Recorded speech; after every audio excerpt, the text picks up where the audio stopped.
হবে। আমার অনেক বন্ধুরাও সেখানে আছে জানো মা।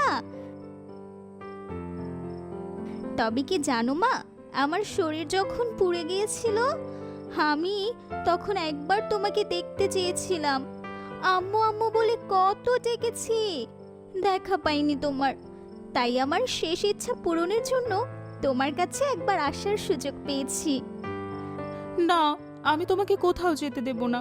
আমাকে ছেড়ে যেও না সোনামণি।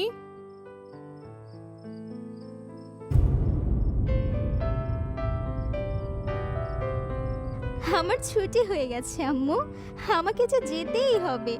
ছুটির পর কেউ কি আর স্কুলে বসে থাকে বলো তো? কথা শেষ করতেই নিধির শরীর ধোঁয়ায় পরিণত হলো।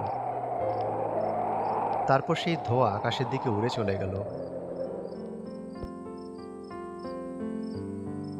নিধির মা শূন্য আকাশের দিকে তাকিয়ে মনে মনে বলতে লাগলো, ভালো থেকো সোনামণি। তোমার সব কষ্ট যেন আল্লাহ তাআলা নিজ রহমতের ছায়ায় ঢেকে দেন।